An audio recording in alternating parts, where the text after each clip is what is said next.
sous la présidence effective de son Excellence, Monsieur le Président de la République, Bassirou Diomaye Diakhar Faye. Comme vous le savez, son Excellence, Monsieur le Président de la République, dès sa prise de fonction, nous nous rappelons tous les mots qu'il a prononcés en faveur de ce qu'on appelle d'un projet qui lui tient à cœur, c'est-à-dire la cohésion nationale, la paix. Et il a eu à rappeler, dans le cadre de son discours le 3 avril, de son adresse à la nation le 3 avril 2024, il a eu à rappeler à l'endroit de ses concitoyens sa ferme volonté politique de parvenir à réconcilier ce qu'on appelle le justiciable de la justice. Nous avons tous, durant ces dernières années, durant des décennies, nous avons tous eu à vivre ou à traiter avec la justice. Et en tant que citoyen, en tant que justiciable, nous avons aujourd'hui notre opinion, notre façon de voir, notre expérience, nos suggestions et nos avis par rapport à la justice. Dans sa volonté politique, le président de la République a tenu, dans le cadre de la journée du dialogue national, qui est un cadre institutionnel, à consacrer cette année, cette édition 2024, le thème de la justice. Et je pense que Monsieur le Conseil technique du garde des Sceaux, ministre de la Justice, va y revenir de plus amplement. Il a choisi le thème « Réforme et modernisation de la justice ». Un travail préparatoire a été mis en œuvre pendant des semaines et en parfaite harmonie avec plusieurs parties prenantes. C'est ce qui justifie aujourd'hui la présence du directeur de cabinet du ministre de l'Intérieur, je veux nommer le DC Abdourahmane Ndiaye, également la présence du conseil technique du garde des Sceaux, ministre de la Justice, également la participation pour la gestion des aspects techniques de la plateforme, le ministère de la Communication, des télécoms et du numérique qui a, avec ses équipes, notamment Sénégal Numérique, qui a développé cette plateforme-là. Donc aujourd'hui, j'ai l'insigne honneur de présider cette activité qui va se consacrer plus particulièrement à la présentation de cette plateforme. Mais dans un cadre plus global, la journée du dialogue national qui se tiendra mardi prochain, le 28 mai. Mesdames, Messieurs les membres de la presse, vous avez devant vous un papier qui vous permettra de disposer du dossier de presse, qui vous permettra de savoir les tenants et les aboutissants de cette journée qui sera présidée par le président de la République. Donc, sans plus tarder, après vous avoir remercié encore pour votre... Donc, ce justiciable, qui est un acteur clé, le président de la République a jugé nécessaire qu'on puisse lui donner la parole afin qu'il puisse faire parvenir ce qu'il ressent, ce qui a été son expérience en se confrontant avec la justice. D'où la nécessité pour la présidence et toutes les parties prenantes de parvenir à la mise sur pied de cette application sur la plateforme Jubbanti. Jubbanti, qui découle du triptyque du président de la République, le Jub, le Jubal, le Jubbanti. Donc tout ce qu'on est en train de faire aujourd'hui et durant la journée du dialogue, mardi prochain, rentre dans le dernier J, c'est-à-dire Jubbanti, corriger. Et pour corriger, il faut le faire avec l'ensemble des acteurs.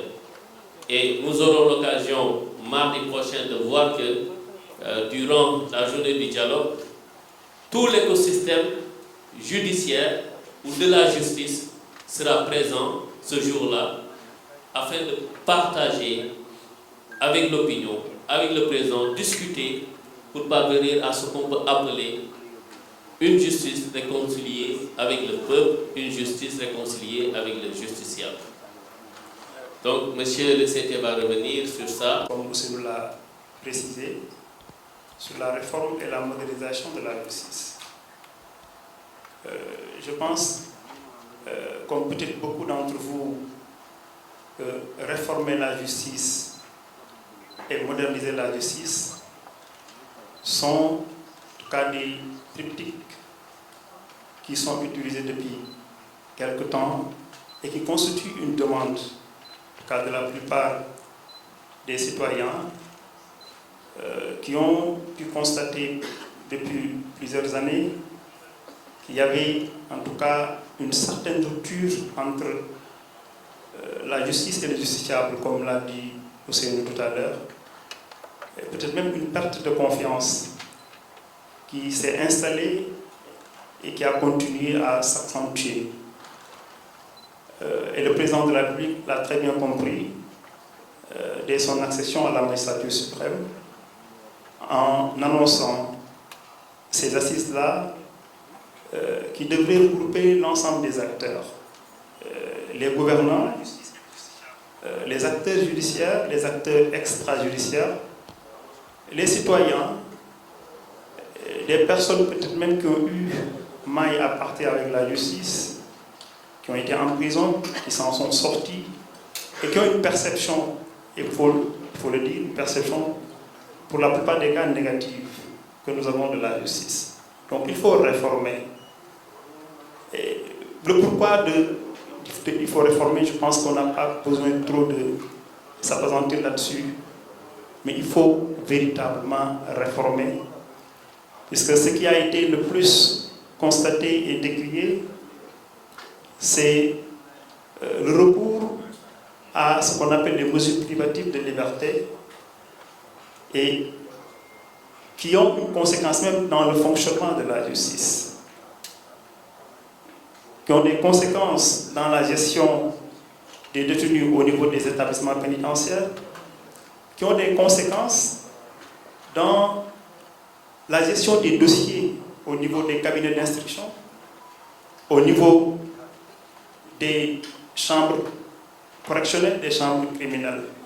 Donc il faut réformer, et cette réforme va certainement toucher ce qu'on appelle les dispositions pénales. Dispositions pénales de fond, mais également de forme. Et le président l'a dit en parlant de réforme du code pénal et du code de procédure pénale. Et cette réforme permettra certainement d'encadrer davantage ce recours à la privation de liberté et mieux gérer, bien évidemment, les détenus au niveau des prisons, puisque cela ne peut pas manquer. Mais il faut aussi réformer la gouvernance.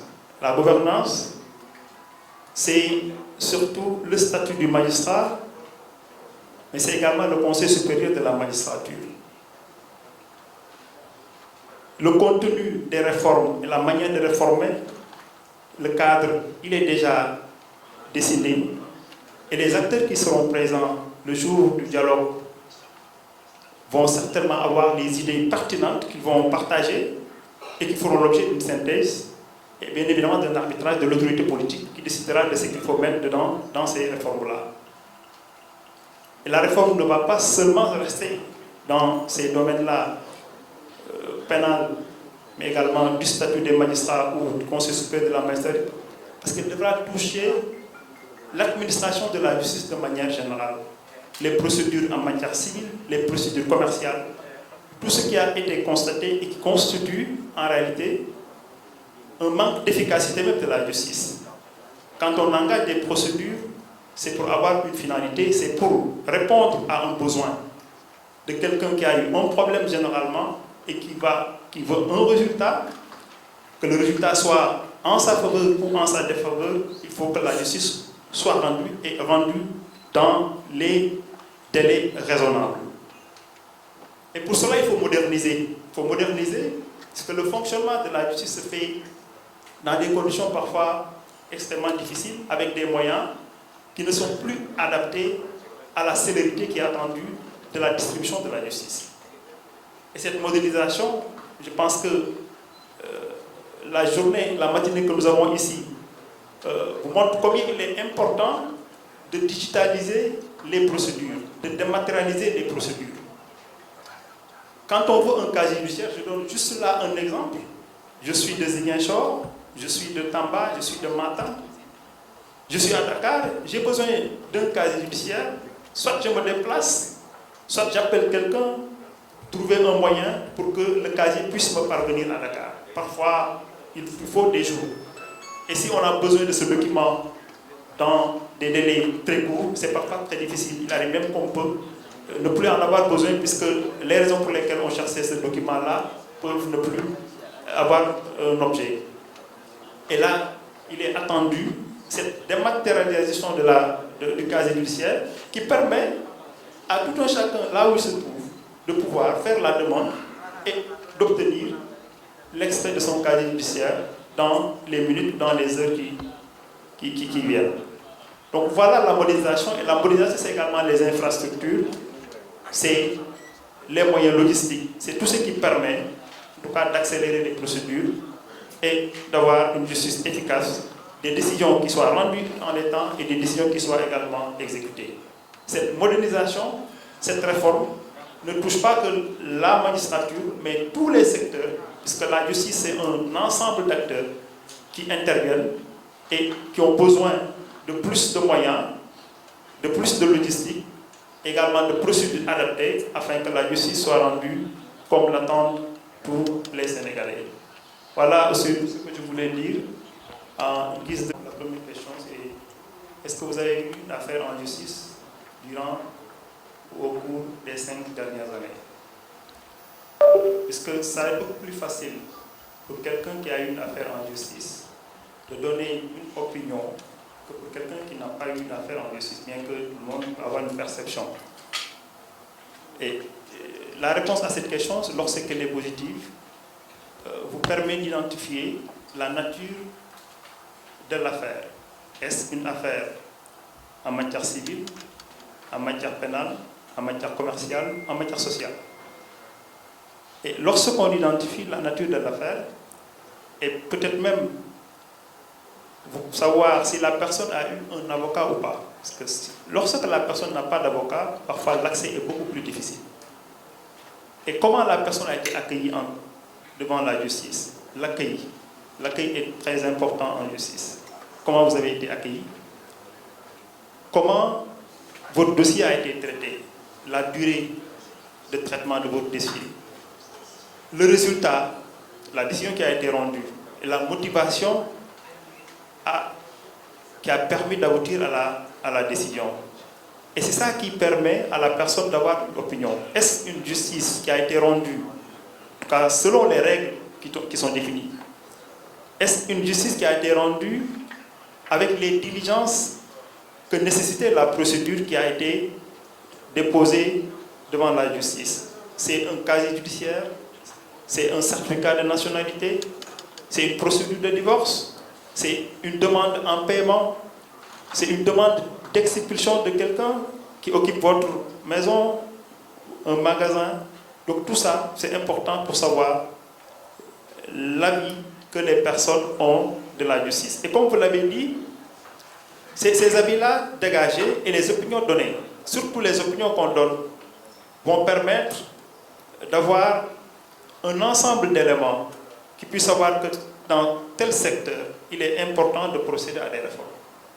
C'est à partir effectivement des problèmes qui ont été soulevés et peut-être même des propositions de solutions qui vont être données.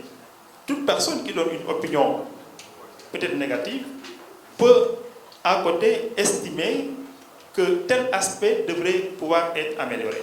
Et si on recense l'ensemble de ces idées-là, bien évidemment positives et constructives, cela permettra de passer, si nécessaire, à des réformes. Dans certains pays, c'est des cadres qui sont utilisés. où les populations se regroupent pour donner des avis. Et je pense que la société civile le fait. Mais avoir l'opinion de ceux-là qui n'avaient pas la possibilité de le faire, je pense que c'est extrêmement important.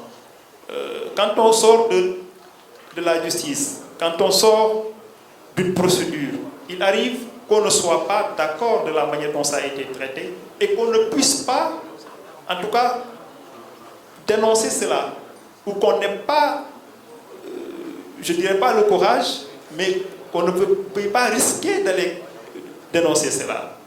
Mais si on nous donne une plateforme qui nous permet, dans l'anonymat, de donner une opinion et de dégager des pistes de solutions, cela va certainement permettre d'améliorer la justice. Donc je pense que c'est un prolongement, comme vous l'avez dit, c'est nous, c'est un prolongement de ce dialogue qui va réunir des acteurs, mais... Je pense qu'il serait bon que les populations, les différents acteurs puissent donner leurs avis à partir donc, du premier contact avec le policier ou le gendarme, pour pouvoir effectivement permettre au ministère de l'Intérieur et de la Sécurité publique, même si cette activité-là relève de la police judiciaire, mais les agents qui l'exercent sont effectivement sous la tutelle du ministère de l'Intérieur et de la Sécurité publique, et les avis et les correctifs qui seront souhaités à travers cette plateforme-là pourront effectivement permettre au ministère de l'Intérieur et de la Sécurité publique de prendre en compte et de pouvoir rectifier ou amender en tout cas les différentes procédures et tout ce qui va avec. Et vraiment l'objectif de la plateforme, c'est de permettre, comme vous l'avez dit, à toute la population, quel que soit donc l'endroit où le Sénégalais se trouve, ou bien même l'étranger qui vit parmi nous, donc qu'il puisse effectivement donner valablement son avis, autant que les acteurs qui seront dans la salle avec M. le Président de la République. C'est vraiment un résumé, ce que je voudrais dire. Je vous remercie. Merci. Son Excellence Bassirou Diomaye Diakhar Faye. Dans sa vision du Sénégal qu'il veut, avec l'ensemble des citoyens, bâtir, il veut placer au cœur de sa vision, au cœur de la réflexion, le citoyen, le bien-être du citoyen. Et c'est dans cet esprit-là que cette plateforme-là donc a été mise en place pour redonner la parole à ces citoyens-là, pour leur donner l'opportunité de pouvoir exprimer leurs ressentis, exprimer leurs préoccupations, afin qu'ensemble nous puissions apporter les transformations nécessaires pour aller vers un Sénégal plus juste, plus prospère. Je vais peut-être aussi le dire en Wolof, parce que je pense que c'est ce qu'il y a de plus important. Président de la République, son Excellence Bassirou Diomaye Diakhar Faye, bu xam naa ni bu mënoon matal yéene woon Sénégalais